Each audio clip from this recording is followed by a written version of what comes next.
And being non-designated, yeah. I want Autumn to tell me how to get my pH setting in the room. It looks like the Oklahoma got folded in the 1930s. I'll tell you exactly how you get it. How? You go in with the trash bag and anything that's out of place, you pick up, you put in the trash bag, and it doesn't get it. It's too big of a job. I've directed him, I have to sit in his room. But it won't be a big job after you pick it up a couple times. I consider, because he really likes getting cleaned up. I call it the shit can method. Huh? Shit can, your room. Well, I got mad ones when he was younger, because he knows how to do it all. He's got bubblegum wrappers in his drawers. I bought him a beautiful glass computer desk, and you can't see the top of Yeah, it. well, you can't mess with clothes that you don't have, you know? I did it once with my daughter, and she had to wear the same outfit twice in 1 week. I can't, I just bought him clothes. Didn't have a problem.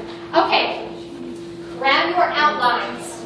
I mean, you don't have to, it's not like a mandate, but I really think that's probably the easiest way for you to do this. I'm going to walk you through each of the chapters, talking to you about concepts that you should know for the final. We're going to move fast because I have to move fast to get you through. So remember this, I'm hoping this is just review. We're just refreshing your mind, right? As we go through each of the chapters, I'm going to tell you how many questions are in each chapter, so that'll kind of help you devise your game plan a little bit more. And I can tell you right off the bat, you will not like the first thing that I tell you, but chapter 1 is massive. So there are 75 total questions on your final. 23 of them come from chapter 1. You should, to prepare for this final, reread chapter 1 or read. If you haven't cracked your book open, you're like, I know where my book is. If you sold your book back, if you didn't buy a book, don't panic. There's one in the library on County Road. And I know you're probably thinking, my God, why do I want to read? I don't have time for this. I can't do this. Guys, this is such a huge chunk of your test. You've got to find the time to read chapter 1, okay? Put the time into it because look at the point value. It's massive. And it's easy. It's just conceptual. It's a lot of the definition and conceptualizing, so easier than some of the other chapters, okay? So on your handout, we're going to start with chapter 1. So hold that out, and the more you talk, the faster this process goes, okay? Because I'm not going to give you the answers. So you're going to have to count on your classmates, and it would be nice if you didn't count on just 1 or 2 of them. So, all right, definition of psychology is, what is psychology?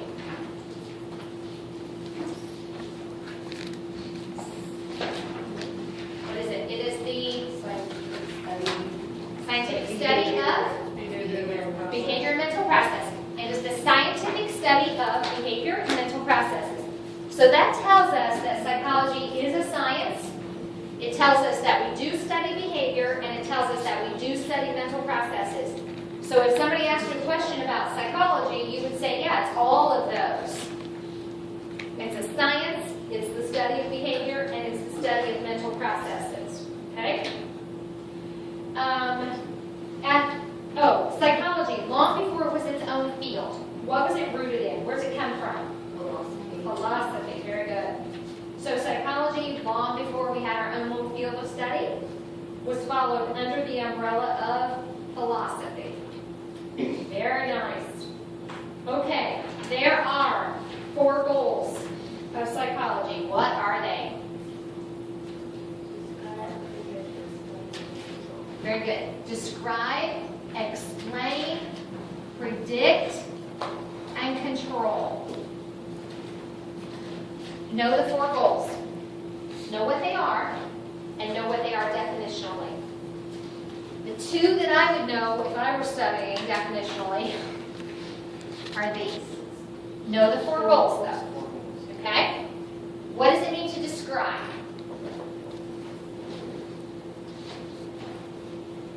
If you describe something, what do you do? Yep, you just tell. Just give information. And what's it mean to explain?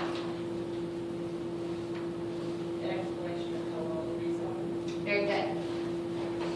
So, if you describe something, you just go, man, I was walking in today, everybody looks tired. That's it. If you explain, you give the rationale. Well, the reason everybody's tired is because it's the week before finals and no one is sleeping, right? Or there's a flu bug going around and everybody's sick. So describe, explain, predict, control, know the 4 goals, and know these 2 definitions. Okay? Because we have 4 goals of psychology, there are 2 things that we use to help us accomplish these goals. Right? One of them you just did on your self-awareness projects. And those are critical thinking. Okay? We utilize critical thinking, don't we? Because if we're trying to describe, explain, predict, and control people's behaviors, we have to use our critical thinking skills. The other thing that we use is scientific observation. Okay? And we use scientific observation by studying people, watching people, evaluating people, giving them questionnaires, doing surveys, doing case studies. So to satisfy the 4 goals of psychology, we use 2 things: critical thinking skills and scientific observation. Okay.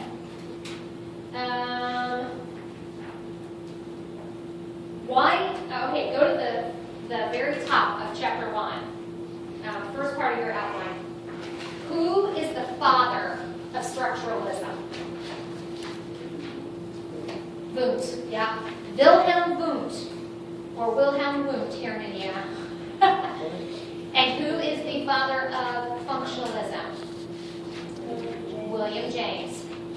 So know that William James is the father of functionalism. Wilhelm Wundt is the father of structuralism. Okay? All right. Below that, we talked about the major perspectives, contemporary perspectives in psychology. What's going to happen on your final is you're going to be given a scenario that says, hey, somebody presents to the office with this complaint, and if the doctor then gives his reason for you developing this as this, then you have to decide which perspective it is. Okay? So if I said to you guys, we'll just use a random example, hey, you come into the office and you've been a little promiscuous lately, you've been kind of hoeing it up on the weekends and doing some things you shouldn't be doing, and I say to you as your therapist, well, you got to get a new set of friends. Your friends, you got to change them. What perspective am I focusing on? What is it about your friends, your peer group, your network of people? Sociocultural. Sociocultural has anything to do with the people you choose to have in your circle, right? And so I would say to you, well, you need some more positive influences. Get rid of the other co-bags, and maybe you'll get a little better on the weekends, right? Now, if I said to you, well, the reason you're hoeing it up on the weekend is because you have a lot of unresolved childhood issues, and it's your unconscious kind of bubbling up to the surface. What is that? Psychodynamic. Psychodynamic keywords. Unconscious. Anything that has to do with sex and aggression. Anytime you hear the word Freud, right? Sex, aggression, Freud, unconscious, unresolved issues, your mother was horrible, right? Anything that has to do with that, you're going to answer psychodynamic. Now, if I tell you, well, the reason that you're kind of holding it up on the weekends is because you got some faulty thinking up here. Stuff's not meshing up here. What is that? What is it if stuff up here isn't working? Cognitive. So cognitive has to do with any kind of mental processing, any kind of faulty assumptions, anything that's not working correctly in your head. You want to look for those keywords as part of mental, or as part of cognitive. Okay? Anything in your head. Faulty thinking, cognitive, my God, if it says cognitive, that's pretty easy. Which you'll be surprised how easy this question might be. Okay, if I say it is your environment, the keyword being environment, which one is that?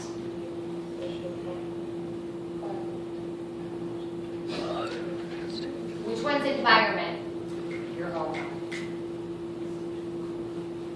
It's not sociocultural. Which one is it? Behavioral. People go, isn't there a fine line between behavioral and sociocultural? Yes. but you have to look for the key words. If it says environment, it's behavioral, because we're looking at the big picture. Where you were raised, how you came into the world, how your parents worked with you as far as like faith-based and going to school and stuff like that. Sociocultural is more your little inner circle, right? It's kind of your peeps in your world. If the key word is environment, you must select behavioral. Okay? I want to do behavioral. Okay, if I say to you, well, it's social norms and it's just kind of a part of being in college. That's just kind of what you do on the weekends around here. What's that one?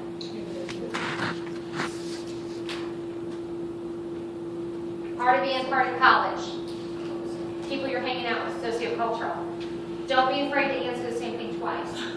Okay? Sociocultural still implies social norms, the college culture, the campus life, all right, anything like that is still going to be sociocultural.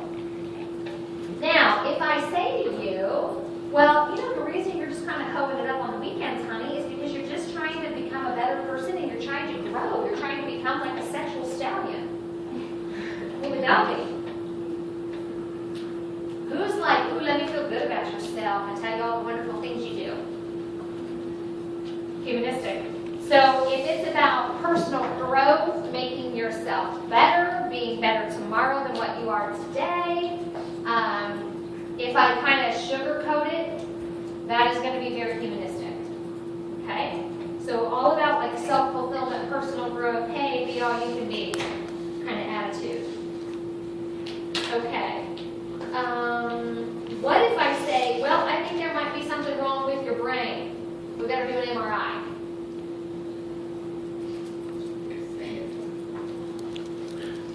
Who does genetics, chemical imbalances, biological. So biological is going to be anything that has to do with brain structures, chemical imbalances. If I say, well, I think you inherited that from your mother. You know, your mama might have been a hoe, so therefore I think you might be. I don't know if our parents were hoes. That's kind of a bad thought, isn't it? Kind of like, okay. That one is going to be then biological. Does anybody remember the word that we said is when you kind of combine everything? Use the best of everything.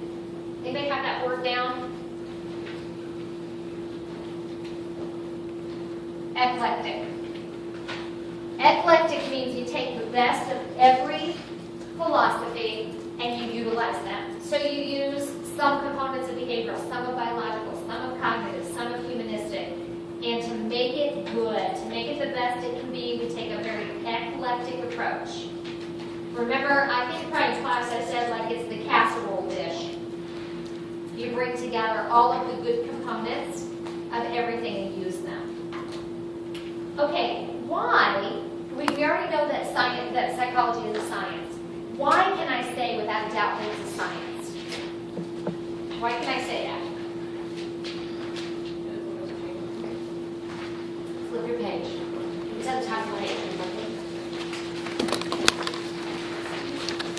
Because it uses scientific method. You can't be a science if you don't use the scientific method. So the scientific method is what enables us to study human nature. Right? In chemistry, it's going to allow you to study how chemicals interact, right? But in psychology, it's what allows us to study human nature. As part of that scientific method, look at the 5 steps of the scientific method. Is forming a hypothesis a key part to that? Yes. Forming a hypothesis is absolutely part of that. Is choosing a research strategy part of your scientific method? Yes. Is analyzing the data? Yeah. Is doing something with the data, trying to apply it in some way? Part of that. Is getting funding for the research part of the scientific study? Why not? Ryan, you're shaking your head. Why not? Not part of the method. Yeah. You can do a scientific study without money. It would be great if you had it.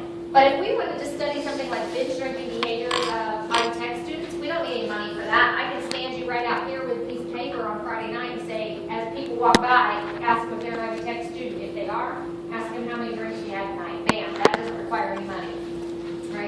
So Ryan is exactly right. You don't need funding to complete the scientific study. All right, if you were going to do some kind of work with people and you were going to use a case study, what's a case study going to allow me to do? What is a case study going to allow me to accomplish?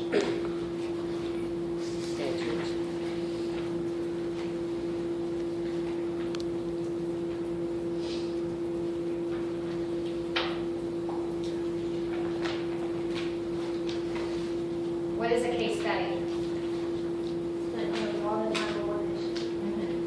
One person in depth.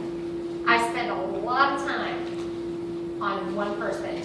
Case studies are only good for studying one person. And I can't do anything with it broad, right? I can't say, oh, well, gee, all women do this, although I have a tendency to do that. But a case study will allow me to study one person in depth, all right? And usually you're going to use, Donnie Herbert would have been a great case study. He is a great case study. We're getting some good information, but you can't say that every person with a brain injury is going to react the way Donnie Herbert does, because it doesn't happen. All right, one person in depth. If I said to you, all right, we're going to run an experiment, you guys. Which group in my experiment gets the treatment? Who gets the treatment? Control. Gets the treatment? Experimental group gets it. So remember my experimental group, they're my guinea pigs, right? They're my experimental rats. They get the treatment. Who gets no treatment? Control group. And I need a control group, remember, because I want to make sure I have a comparison, a baseline. Now, if I were lucky and I had a placebo group, what do they get? Nothing but they think they did. Yeah. So experimental group gets the treatment, control group gets nothing, it's the shaft. Placebo group thinks they have something, they didn't get anything. And the placebo group will hopefully create for me what is called the placebo effect, which is, what's the placebo effect? They think it's affecting them, but it's not. Yes. Psychological. They think something is happening and they change their behavior because they think they got something, when in reality, they got nothing. And the placebo effect, remember, is very beneficial for me because it allows me to see if we can kind of talk ourselves into behaving differently because we think we got a pill or because we think we got alcohol. All right, if I'm running an experiment, do I, as the experimenter, have control over that experiment? Can I control some variables? Yeah, can I decide like what time the experiment runs, how much alcohol you get? Can I manipulate some of the variables? Yep. Can I replicate the results? I hope so, right? Why else would we run an experiment if I don't want to keep finding the same results? Can I draw conclusions from the results that I find out? Yep. Guys, you draw, you pay more for car insurance because somebody swears that you're worse drivers. They haven't met my daughter. Okay. And the last one out of chapter 1. A positive correlation is what? What's a positive correlation do?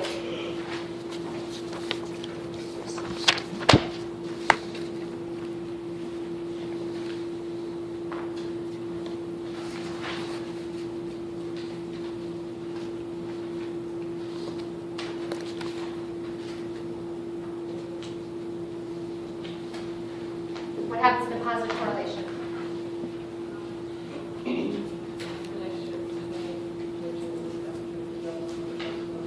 Yes. So it's a relationship that exists between two factors where both of them go up or both of them go down. If it is a negative correlation, it means they work against each other. So you will have to look at the two factors. If they're moving in the same direction, it's going to be a positive correlation. If they are moving in opposite directions, it's going to be a negative. Okay? And you will have to look at that and see the two factors. If they move together, it's a positive. If they move opposite, it's a negative. Okay, we're going to come back to chapter 2 in a minute since we just finished that.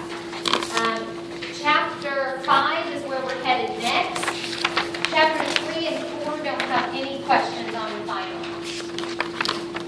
Okay? Chapter 5 is learning. Chapter 5 is the learning chapter.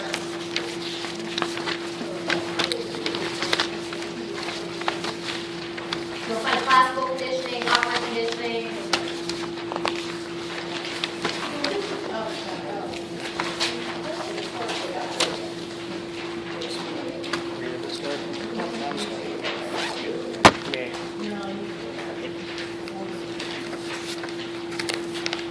Maybe half where it is. After, is it like after 14?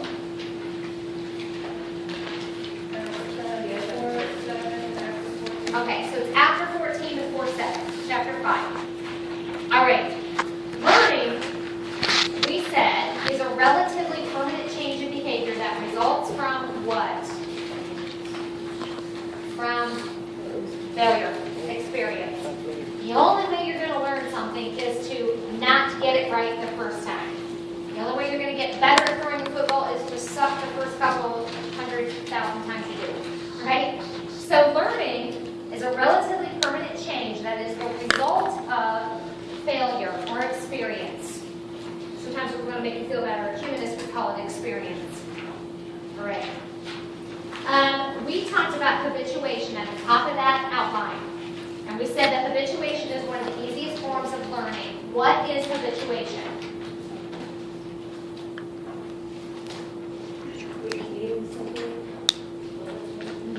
Habituation is when the same thing happens over and over and over again, and you lose your sensitivity to it. You no longer pay attention to it because you're like, I've heard this 100 times. So for those of you, for example, who were at Fisher Building when it was being renovated, you didn't care about the screwing and the drilling and the nailing and after a while. You were just like, okay, kind of par for the course, right?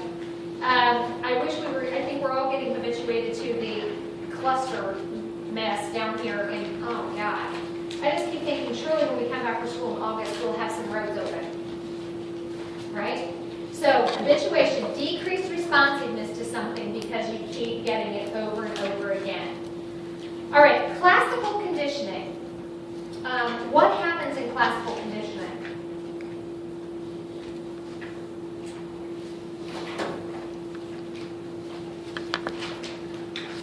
What do we do in classical conditioning?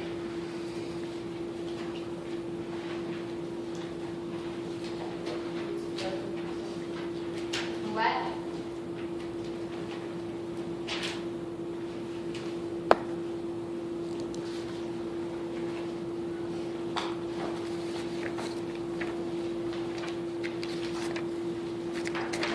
I'm surprised that you guys don't have some of these things in your notes. We're not going to make it through this if we don't talk about this.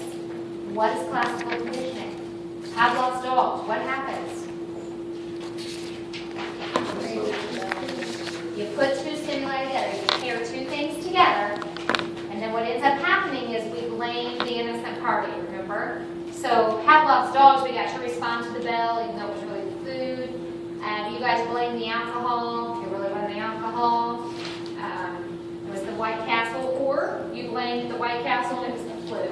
So in classical conditioning, one of the things we talked about that happens is you can become fearful of something, but that's not really what you're afraid of.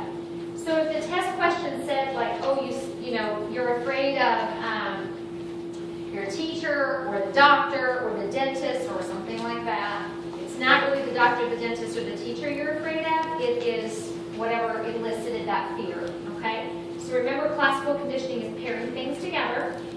And does classical conditioning happen involuntarily or voluntarily? Involuntary, because you're not aware of it, right? You did not get up in the morning and go, today I want to become afraid of butterflies, so how am I going to accomplish that, right? It was accomplished for you. So classical conditioning, involuntary.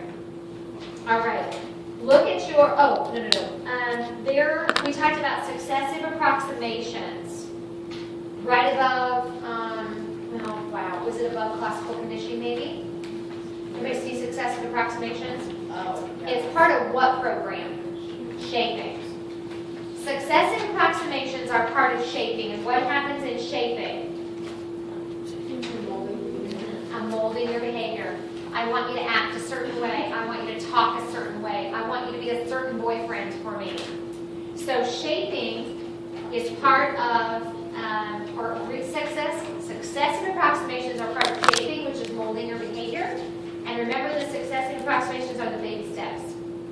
Little tiny things I reward you for along the way so you become the person I want you to be.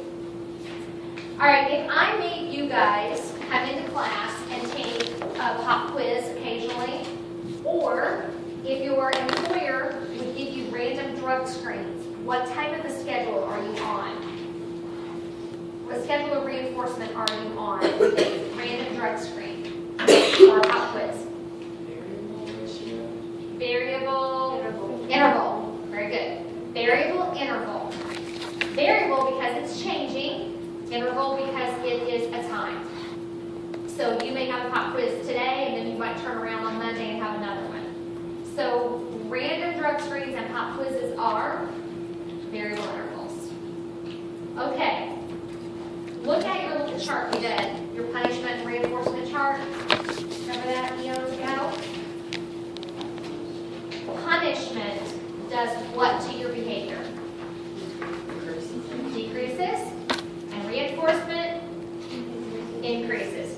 Doesn't matter if it's positive or negative.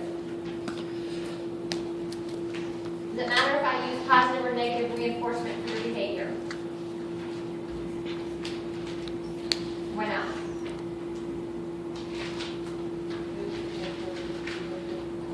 Yeah, the outcome is going to be the same. Doesn't matter. How I go about it is what's different. So I'm going to tell you right now what's going to happen. As soon as you see the word positive, most of you are going to go, oh, that increases. Don't pay attention to positive and negative. And the reason I know that is because this is the same question that was on the test, the quiz, and most of you missed it. It doesn't matter if it's positive or negative. If it's punishment, that's the key word. Positive punishment and negative punishment both do what to your behavior? Decrease it. Positive reinforcement and negative reinforcement both do what to your behavior? Increase it. Okay? So don't pay attention to positive and negative. Focus on reinforcement and punishment. Okay?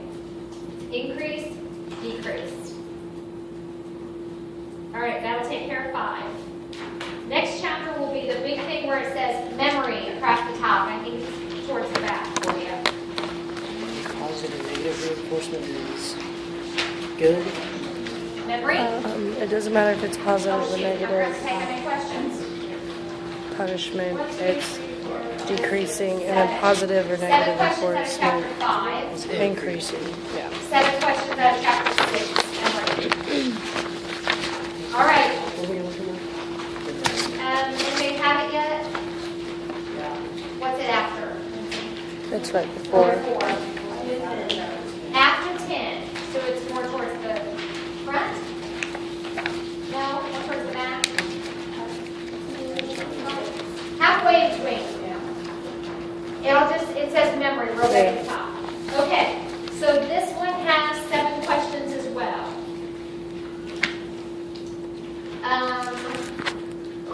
Your memory has 3 steps we talked about. What are those? Very top of your sheet. Further up. And coding, storage, and retrieval. So your memory system has 3 jobs: encoding, storage, and retrieval. Okay, know those 3 steps as part of memory. Is it true that when you guys memorize something, you tend to forget the first stuff that you memorized? If I gave you a list, if I said, name all the Beatles songs ever written, what are you going to forget? The middle. Yeah. So when you're trying to recall something, and I go, hey, write a list of all Nirvana's albums, or write a list of every movie Tom Cruise has been in, it's going to be the middle that gets forgotten. I think we did the presidents, didn't we? Or we talked about the presidents.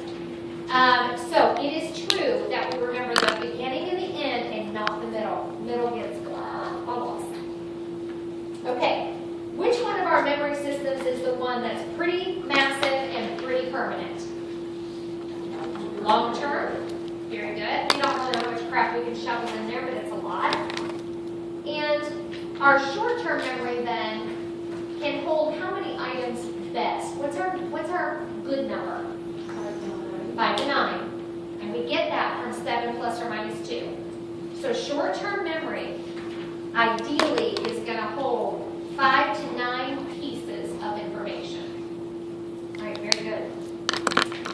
With regards to your long-term memory, girls, we said that we excel at the memory where we hold things that have to do with like our first date, our first kiss, the birth of our children, our homecoming dance, our prom, whatever. What long-term memory system is that? What do we call that specific category? For the events in your life. Episodic. Episodic memory is where women excel, and that is where we hold the episodes or the events in our lives. So your first date, your first kiss, prom, right, things like that. Gentlemen, you are better at what type of memory? Procedural. And what is procedural memory? What does that involve?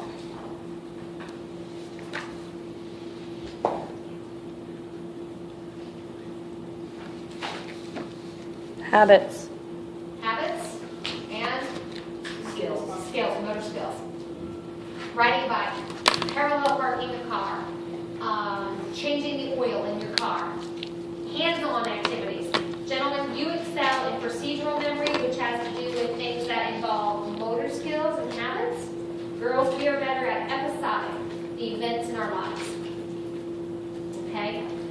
With regards to forgetting, is it true that most of what you forget happens right away? Yes. So, do me a favor. I know it's Thursday, and it's Thirsty Thursday. I get that. Found out what that was a couple weeks ago. I was, are you here for Thirsty Thursday? And I was like, what are you talking about? And the girl was like, you're not in college. I was like, okay, I love you. And she was like, why don't you just came back? I know I don't like you. But look over your notes tonight. Here's why. The first 24 hours you forget most of what you're going to forget.